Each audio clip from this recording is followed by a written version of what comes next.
Look, we're up to page Pei in the Chassidus Muvu'aris, which is the beginning of Perek Beis of Tanya. We're starting Perek Beis of Tanya, the second chapter of Tanya.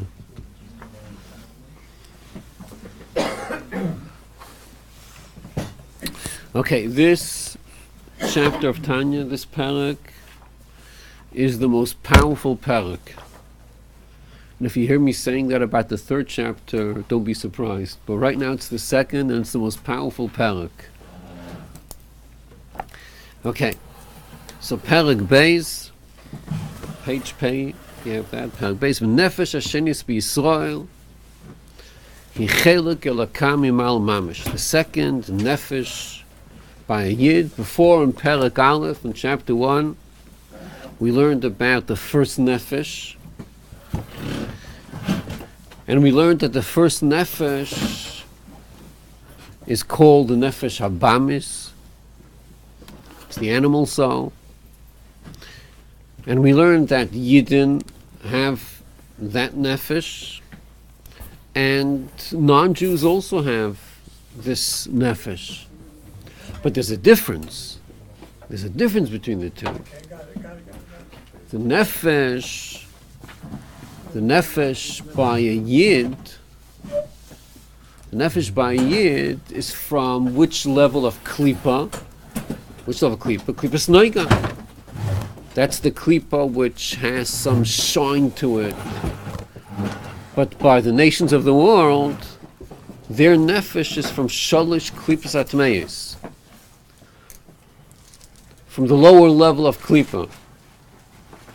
So that was the first Nefesh, where we have such a Nefesh, and the non-Jews have a Nefesh, but at a different level. When it comes to Nefesh HaShenis, the second Nefesh, this is unique b'Yisrael. This is something which only a Yid has. This is unique to a Yid. Nefesh HaShenis b'Yisrael. Only a Yid has the second Nefesh. And what is this second Nefesh? Hi Chelek Elokah Mimal Mamish. It's part of God above, Mamish, literally. Okay, this is a powerful statement. Every single Yid, without exception, our Nefesh, our true reality, our true entity, is a part of Hashem, literally. Mamish, part of Hashem. Okay, so let's see more the implications of this. Let's see more the discussion of this. So let's look on the explanations. I'm starting from the second paragraph, B'Sifri Kabbalah. So here there's going to be a bit of exploration concerning what's the source of this statement. Where does it come from? What's the source of the statement? Where does it come from? So this is explained B'Sifrei Kabbalah. This is explained in the teachings of Kabbalah, that the neshama of a Yid is Chelek Elokah. And if you look down in note 3, he spells out some of the Sforim that discuss this, starting with the Ramak, Ramoshe Cordovaro. He was one of the most famous Mekubalim. He lived in Sfas. His successor was the Arizal. As a matter of fact, while the Ramak was alive, the Arizal was a student of the Ramak. So the Ramak writes this, and then if you look 2 lines down, the Arizal writes this. And then if you look 2 lines down, he brings a sefer, which concerning this discussion is very important. There's a sefer that's called the Shefatal. I'm going to start with Likutei Torah. Shefatal. Where is that here? In 3, okay. The 5th line from 3. The sefer called the Shefatal, which is from the Mekubal Reb Shabtai Sheftel Horowitz. It's Rabbi Horowitz, who was a Talmud of the Ramak. So the Shefatal, he's the one that has the most extensive discussion concerning the neshama of a Yid. Okay, and then there are other Sfarim that discuss it. If you look in the left column in the first line, he brings the Shalah. The Shalah is the Shnei Luchis Abris, who lived about 500 years ago. He was a big Gaon and a big Mekubal. The Shalah and other Sfarim also. So all these are sources from Kabbalah, Sfarim that teach and reveal the secrets of the Torah. But then in the second paragraph on the left column, V'kach noktu, this is also mentioned even in Sfarim of Nigla, of the revealed part of the Torah. This is not something which is just the domain of Kabbalah, it's even mentioned in other Sfarim, and he gives some examples. One is, in the third line of this paragraph, is from the Marsha. The Marsha is probably one of the most famous commentaries of Rashi and Tosfos. He lived about 500 years ago. So the Marsha mentions this, Chelik Elokah, the Pnei Yeshua and others. So this is mentioned not only in Pnimis HaTorah, but also in the revealed part of the Torah, by many of the commentaries.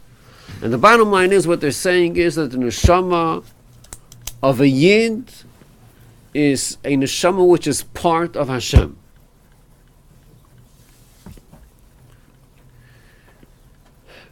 Now, there's an interesting question and answer concerning this. We know that the world is composed of 4 levels. We have doimim, inanimate, doimim, tsemeach, vegetation. We have chai, animals, and medabo, people. These are 4 levels in the world. So there's a question on this. The question is that it says in the Holy Sfarim that there are Yidden. Yidden are special. They're not just regular part of creation. They're special. They have a special mission, special holiness. So why do we say there are 4 parts to the world? What happened to the 5th part? What happened to Yid? That's a question. And the answer is very interesting. The answer is that a Yid is not part of creation. There are 4 parts of creation. A Yid is not part of creation. A Yid is Chelik Elokah. He's part of Hashem. He's not part of creation.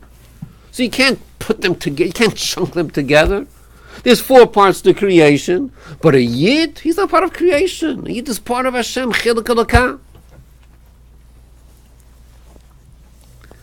Okay, so I'm going back to, on page Pei, the explanation beginning with the paragraph Besifrei Kabbalah. Okay, so Besifrei Kabbalah, Tiaru, they describe as Mehusan Nefesh Bezu Nefesh Azu B'Lashon HaKosov. The Mekubalim, when they want to describe the essence of this nefesh we're talking about, they use the lashon of a pasuk. They use the language of a pasuk from Iyov, where it says Chelik Elokah Mima'al. This is their terminology. The terminology of the Mekubalim is what's in the neshama. They use the words Chelik Elokah Mima'al. It's part of God of above. Pirush, which means, more in detail, Mailas Klolos Hamin Hanushi Al Shal Nivroim, the advantage of human beings compared to the rest of creation. What is the advantage of a human being? Nivas Mekoich HaSeichel Shabadam Shenafsha Hi Sichlis. It comes from the intellectual power of a person, because the nefesh of a human being is a nefesh of seichel, of understanding. That's the advantage of a human being. Ach b'nei Yisrael, einem k'shar b'nei Adam, Yidden are not like other human beings. Elo yesh lem oid nefesh, a Yid has an additional nefesh, an additional soul, she chelik Elokah mimal. It's part of God above. Hainu, which means she'etzem muhusa hu elikus. The essence of the neshama is elikus, is godliness. In Yiddish, the words they use is a getliche nefesh, a godly soul. That's the essence of our soul. It's godly. Uvekoyach nefesh zu, and based on the strength of this nefesh that we have, which is a godly soul, like what's the practical difference? What's the noticeable difference? Because very often it's not noticeable. You look at a yid, oh, he has a neshama, chelik alakam. And you look at the guy that he's sitting next to, Mr. Jack. Jack is not a yid. He doesn't have a chelik alakam. So look at the two. Do you see a difference? They both have eyes, they both have nose. You don't always detect the difference, because the difference is a very deep one. You don't always detect it. So what's the expression of this difference? Where do you see the expression of the fact that a neshama is part of Hashem? So there's more than one expression, but one of them is uvekoyach nefesh zu, based on the strength of this nefesh that we possess.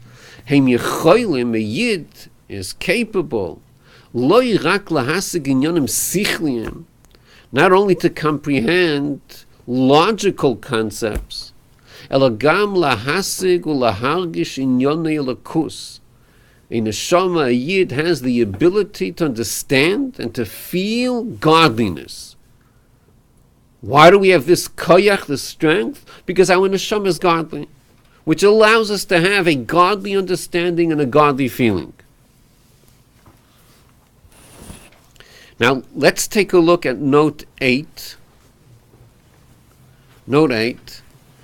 Over there, he records something very interesting from the Sefer Me'asharim. Divrei Rabbeinu, the words of the Alter Rebbe to the Chassid Rab Moshe Vilenkis. So the Alter Rebbe is speaking to one of his great Chassidim, and the discussion centered around Mahu Neshama. What is Neshama? Okay, so the Alter Rebbe is talking to his Chassid, and he's saying, what is Neshama? So it seems that he spoke to him not the way like a Rebbe would speak to Chassidim. He spoke to him more like a friend, apparently. So he says to him like this: Hasharit Shuval Rabbeinu Yoina. I'm now in the left column. The Sharit Shuva, that's a sefer from Rabbeinu Yoina. He lived about 700-800 years ago. He's one of the Rishonim. He wrote commentaries on the Gemara, plus on philosophy and on Shuva. So the Sharit Shuva Yoina Kosev, he writes concerning the neshama, and also Echad Mesifrei HaMusar, some other sefer also, they use a terminology describing the neshama using the words Makeres es Riboina, recognizing her creator. That's the neshama of a yid, recognizing her creator. And then in these Sforim it says another word similar, not only Makeres, which is recognizing, but more advanced version. Yoidas es Rabbeina, knows our Creator. These are the languages used by these Sforim describing the neshama of a yid that could understand Hashem. So the Alter Rebbe tells his Chassid, Vani hisafti betanya, I added in Tanya, chelik alakam mimal. That's what I added. Chelik alakam mimal, that the neshama is part of God of above. Not just the neshama knows Hashem, but I spelled it out. The neshama is part of Hashem. Hainu. Then he says, what does it mean the neshama is part of Hashem? How does it express? So he says, Hainu.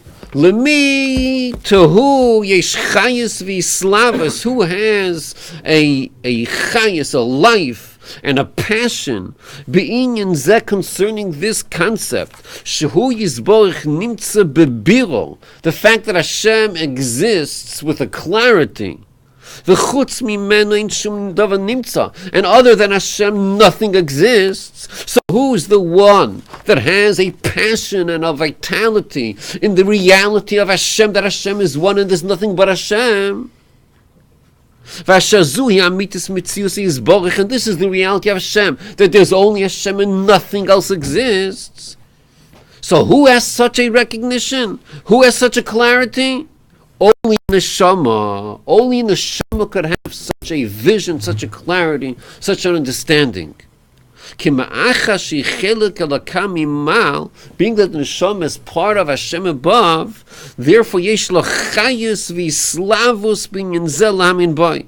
The neshama has a life, a passion in the achdus of Hashem, to recognize, to believe, to understand the achdus of Hashem.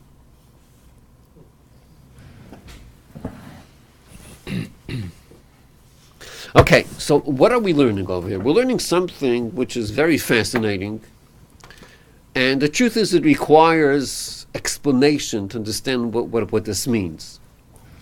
So let's try to imagine the following scenario. I have a neighbor on Sussex Avenue.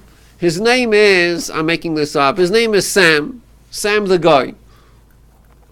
I'm going to invite Sam the guy and say, you know what, we're going to learn Chassidus together. He's a guy, I'm a Yid. Okay? And he happens to have a good head. He has a good IQ. So I explain him things. He gets it. I test him. He gets it. Then I go to one of my students in yeshiva. He's a Yid. Doesn't have such a big IQ. I start learning with him. He hardly gets what I'm talking about. I give him a test. Flunks it. Okay? And then I'm learning over here and I'm saying, what did we just learn over here? And the neshama, which is part of Hashem, has a clarity and understands Hashem because we have a neshama. Excuse me, I just gave 2 tests. Something didn't work out over here. So this needs explanation to understand really what's going on over here. So this goes together with a story also. I think this was a story of the Barditchevo. The holy Rabbi Yitzchak Barditchev, who was a colleague of the Alter Rebbe, a student of the Mizritcha Maggid. So I think that his father-in-law was not exactly a chassid, maybe in opposition. I might have details wrong. And he somehow smuggled himself away to go to the Maggid to learn. He came back, and his father-in-law wasn't so happy that he went to the Maggid, and he asks him, what did you learn over there already? He was a big scholar before, a tremendous scholar. What did you learn there? He says, what did I learn? I learned that there's a God. She started laughing. That's what you learned. He calls over the cleaner over there. I don't think she was Jewish. He calls her the cleaner. Tell me, is there a God? Yeah, there's a God. So he goes to Rabbi Leivik and he says, she knows, without going, what did you learn?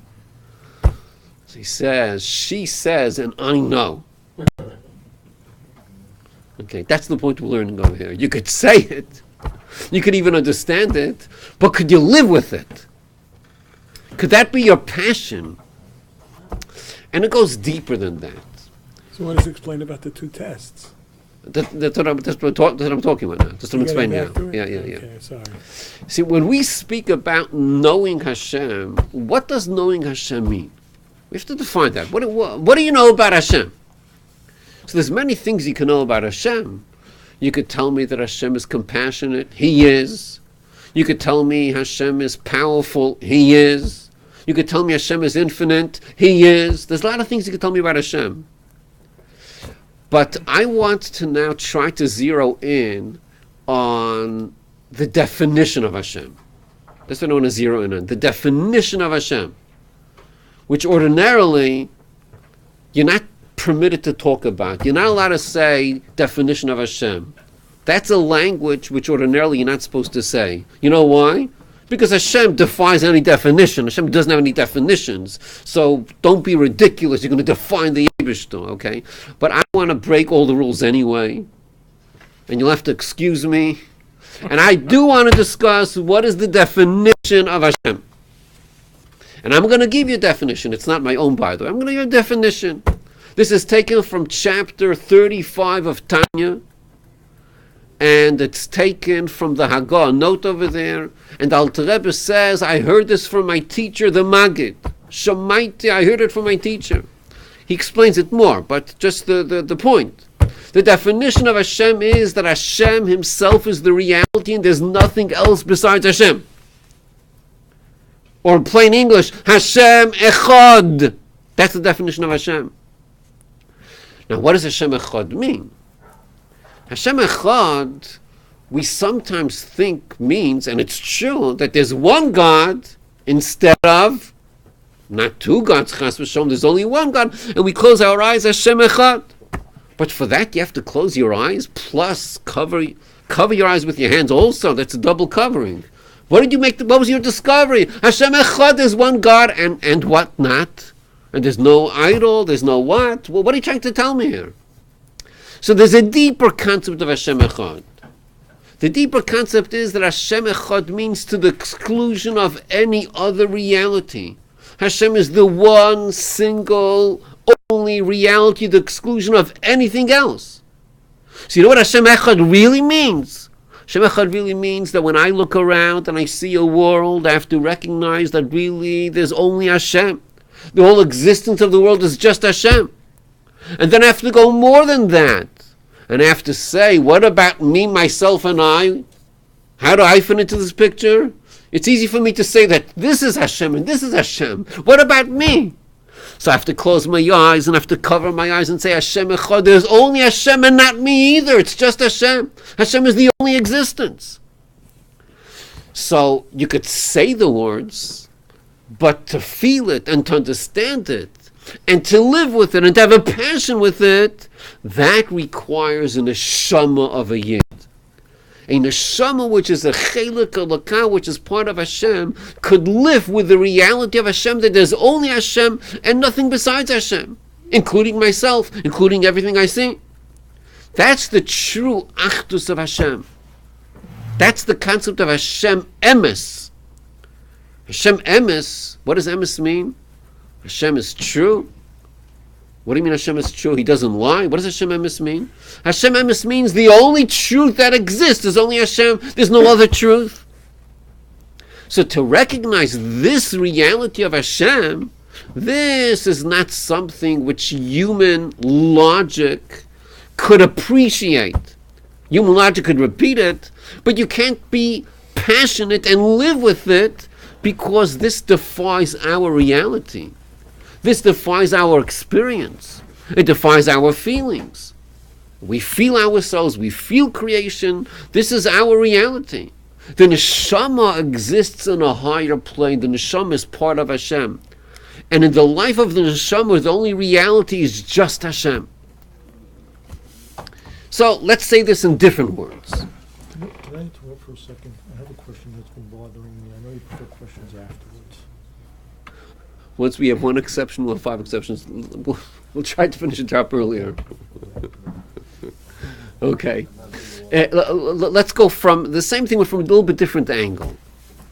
Recognizing Hashem. How do we get to recognize Hashem? What's the method we use to recognize Hashem? So I'm going to tell you one method, a very simple method to come to recognize Hashem. And the method is, you open up your eyes and you see a world, and you ask yourself a very basic question. Where does all this come from? Very simple question. There's a world. Where does it come from? Obviously, Hashem created the world. Simple. That took me 5 seconds to figure out. That was very simple. So if you want to recognize Hashem, it's not complicated. There's a world. There has to be a creator. So Hashem created the world. That's very simple. Some people have to think more about it, but that's the bottom line. It's very simple to recognize Hashem. I once heard by Verblangen, that was Verblangen, was on the Shabbos, and that was saying that the most basic law in logic is Ein davar oisas atzmai. Nothing comes from itself. Everything has a source. That's the most basic law of logic. And then the Rabbi gave a bit of a smile and he says, you have to be a meshuggah not to know that, not to understand that. You have to be crazy not to recognize that. So it's like an obvious thing. There's a world, so you know there's Hashem. It's very simple. That's one way. There's another way of recognizing Hashem because it's instinct. Not because you look on the world and you figure it out. There must be creator, so there must be Hashem. No. I have a neshama, a yid has a neshama, and mitzvah our neshama, we perceive Hashem. Not through the channels of the world, through the channels of my reality being a neshama. The neshama perceives Hashem. It's just a natural thing. So try to imagine in this analogy of a child and a parent. You ask a child, a young child, who's your tati? Who's your mommy? So one child says, who's my tati? You're my tati, you're my mommy. Like, what's your question? The second child starts saying, one second, let me figure this out. He can't be my tati because I never saw him. He can't be my tati. He uses the process of, negation, you negate this. Oh, it must be you must be my tati. That's pretty bad. That's how you figured it out. When it comes to recognizing Hashem, you could also come to Hashem by process of elimination. The world, where did the world come from? So it must be this Hashem. Oh, hello Hashem. That's pretty cheap. That's not a Yid. He doesn't need this. By nature, Yid recognizes Hashem because of our neshama. It's like a direct link to Hashem based on our neshama. And if I have to say this in different words, you don't have to take my words literally, what I said before and what I'm saying now. Sometimes I say it a little bit extreme, so you have to get the message, not the words that I'm going to say. So the words I'm going to say now is that the God that you get from looking at the world and the God you get from the Neshama, it's not the same God. It's two different gods. One is a God that you figured it out. That I would call a low-class God. It's a God that you figured out from your brains, from the world. Okay, good. This must be my father because it couldn't be anyone else. Okay, good. But the real God is not from analysis. It's not from elimination. It's instinctive because our neshama is part of Hashem. So we appreciate Hashem. We recognize Hashem. It's just natural. So that's what we're learning over here. This is not a question of doing good on a test or bad on a test. That's not the issue here. The issue is what's our relationship to Hashem. And when it comes to a Yid, the real relationship Hashem has to a Yid has to Hashem is that Hashem is the only reality. That's all that exists. And it's this recognition of Hashem which explains, this is what the Tanya explains later on.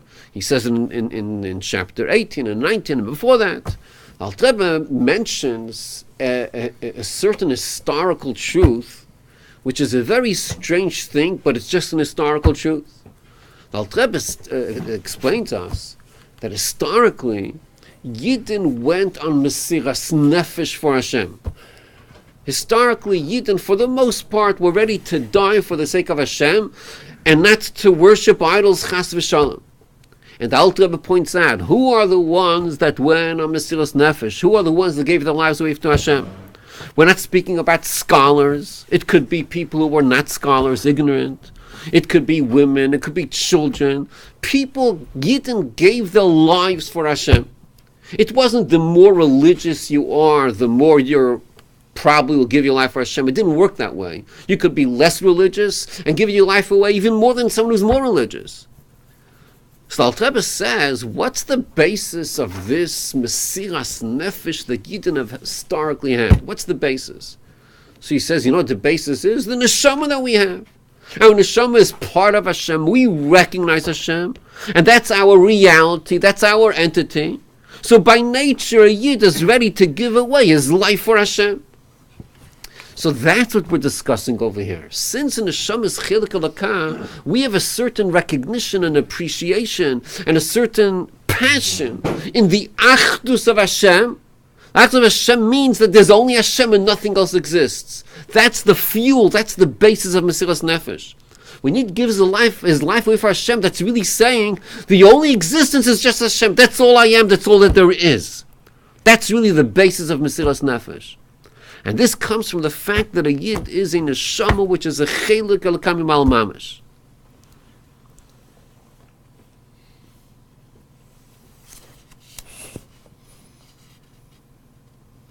Okay, let's continue on page Pei Aleph, the second paragraph of Lashon Mekubalim. Now, we're in the middle of discussing this principle that a neshama of a Yid is part of Hashem. It's part of Hashem. This has so much ramification. This is one of the most fundamental principles in Tanya, because once you recognize our true reality, then the next part, the next stage is, let's reveal that. Let's expose who we really are. That's going to be the next step. But before we get to the next step, we first have to understand who we are, which is the focus right now. Who are we? What's a neshama? It's part of Hashem. And here the Alter Rebbe is going to explain it, the whole chapter dedicated to explaining what this means.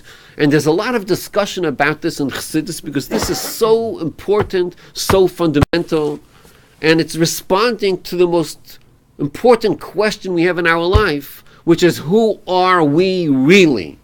That's the most important question. Who am I really? And this is our discussion here. So let's see weiter. V'lashon Mekubalim, second paragraph on page Pei Aleph. V'lashon Mekubalim, haneshamos shel Uma Yisraelis, the neshama of the Jewish nation. The neshama of the Jewish nation. This is from the Shefa Tal, which we mentioned before. Hein chelik el kamimal. That's what the Mekubalim say. That's what the mystics say. Part of Hashem, of above.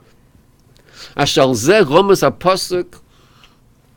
And there's a hint for this in the pasuk, and he brings a pasuk in Azinu, and this is also quoted in Yigeres HaTshuva, the third part of Tanya. He quotes the pasuk Ki chelek havaya amai. That's a pasuk. Literally, it means a part of Hashem is His nation. So this pasuk has a simple meaning, which Rashi explains in Chumash, but it has a deeper meaning, which is more literal to the words. What does it mean, the pasuk, when it says Chelek Havaya Amai, a Chelek of Hashem is His nation? What this means is Chelek Mamish, literally part of Hashem. Chelek Havaya, literally part of Hashem, is Amai, is His nation, are the Yidden. Kechelek Shenechlak Meizedava Hu Shava V'Daima. You take something and you break it up into parts. The parts are the same as the original item. Pirush, next paragraph. Let's explain what we just said. Just like when we take the analogy of something gashmi, something physical. When you have a part of the thing, you have the characteristics of the entire thing. The muscle. You take a part of an apple. You have the characteristics of the entire apple. You can't tell me that the entire apple possesses more of the characteristics of an apple than a part of the apple. It's not true. The part of an apple has every single part of the characteristics of the entire apple. Part of an apple is one thing with the apple. That's the mashal. That's the analogy. In the analog, in the nimshal, kach haneshama nimsheches meni yisborich. The neshama comes from Hashem, bo'ofen shudeim ulei, in such a way that the neshama is similar to Hashem because it's part of Hashem. The essence of a neshama is godliness. That's the essence of the neshama. It's part of Hashem, which means it's one thing with Hashem. It merges, it unites, it bonds with Hashem.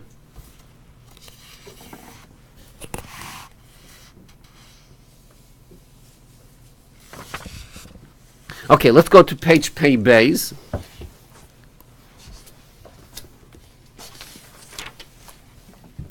Page Pei Beis. U'moisiv Rabbeinu. The Alter Rebbe adds. He adds one word to what the pasuk says and what most of the Mekubalim say. They all say Chelek Elokam Imal, the neshama is part of God above, but Alter Rebbe adds the word mamish. Chelek Elokam Imal mamish. The word mamish means literally. It's mamish that way. There's no English word for mamish, by the way. How do you translate it to mamish? I said the word literally. That's not literally tangible in a real way. The most real you could have, that's the word mamish. So Alter Rebbe adds the word mamish. And every word Alter Rebbe put in the word in the Sefer Tanya, every word is precise, exact, and has meaning. And if Alter Rebbe added the word mamish, it's so significant. And the significance is, Kedei Sheloi Toimar, do not say, Shataya Chelek El Kamimal, that when you use the words, that a neshama is part of God above, perhaps it's a borrowed term, perhaps it's an exaggeration. Kedei lahaflig, B'mal Shabbos Yisrael, you want to show how great the advantage of Jewish neshamas are, al shakol nivroim, compared to the other creatures. V'loiman, you want to make a statement, shen kroivis yois kadosh baruch hu, they're closer to Hashem. So you might try to patch it up and to downplay it. It's like something like that. It's like very close to Hashem. So the Alter Rebbe says, no, that's not the discussion here. The Shem is literally, tangibly part of Hashem Imal. Which means Shemahusan Hilakus Mamish. The essence of a neshama, of a yid, is Mamish, one thing with Hashem. That's why the Alter Rebbe added the word Mamish to make sure that we understand it's not exaggeration, it's not like, it's exactly what this is. And Hashem is Mamish, one thing with Hashem. Now in note 13, he expands on this word Mamish. V'oid hadgosha b'tevis Mamish. There's another further emphasis in the word Mamish. Miloshin mamoshes umishus. The word Mamish also comes from the word mishus, which means you could feel it. It's feelable. Mamish mishus. You could feel it. It's so tangible you could like pinpoint it with your fingers. Loima to tell you, shekedushas haneshama mailasa, the holiness of the neshama, the greatness of the neshama, shechelik al kamimal, it's part of Hashem above. Nisheres b'chol tokva, it remains with its full intensity. Gam beyosim lubeshes beguf gashmini kamamish. Even when the neshama descends and comes down into a physical body, which is mamish, a body you could feel with your fingers. So even over there, the neshama maintains and retains the fact that it's one thing with Hashem. So the guf is called mamish liyes nichas b'chusham mishus. You could feel it. She slaps shazu. The fact that the neshama encloses itself into a physical body, einoi goyras chas v'sholem. It does not detract chas v'sholem mikedushas and neshama, from the holiness of neshama. V'gam oz he mamish chelik kamimal. Even then, it's mamish, part of Hashem. So the word mamish has two extremes. One extreme of mamish is, it goes in the word mimal. Chelik alakah, the neshama is part of alakah. Mimal, of above. What do you mean above? How much above? Mimal mamish, mamish above, Hashem himself. But mamish means something else, the other extreme. That even when the neshama is in a level of mamish, of gashmis, where you could, in a guf, in a physical body, where you could feel it, even over there it maintains the fact that it's one thing with Hashem, mamish. So this is the essence of a neshama, and we're going to stop over here for questions, because we have many burning questions coming up, so we're finished now. We're stopping here. Here's my question. This statement here, Nefesh Hashenis, seems to specify something. Generally, when something is specified, it excludes other things. This is a hat. This is not a hat. So, if the Nefesh Hashenis is part of God Mamish, it seems to imply that there are things that are not a part of God. Like the first nefesh. However, that can't be. The first nefesh, which is klipa. Right, but that can't be, because there's nothing that's not part of God. God is one, there's nothing else other than God. Okay, good question. Just without getting into details, let me just say one thing. When the Sefer Torah comes out, we all stand up, because the Kedusha of the Sefer Torah represents the holiness of Hashem. But when a science book, someone picks it up or throws it on the floor, no one's going to stand up. So you can't make a statement, what's the difference? This is God and this is God. No, it's not all God. Sefer Torah is an expression of God in a revealed way. It's where Hashem says, my holiness is going to connect into the Torah. The fact that the table is nothing other than God doesn't mean that what the table is connected to God. It can't exist without God, but it doesn't mean it itself has the holiness of God. Sefer Torah does. So our neshama itself is one thing with Hashem. Therefore, we could perceive Hashem with our neshama. The table can't perceive Hashem, neither can a cat perceive Hashem. And by the way, for that matter, even angels, the holy angels, are also not part of Hashem. They also don't have the same perception of Hashem as we have it. Okay?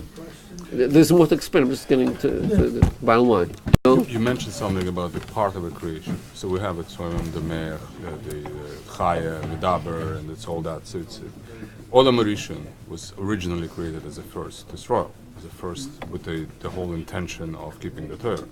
He was part of the creation. How can you say that now that Eden that they replaced Olam Rishon? That's the next sentence. We'll talk about that. That's the next sentence. It talks about it.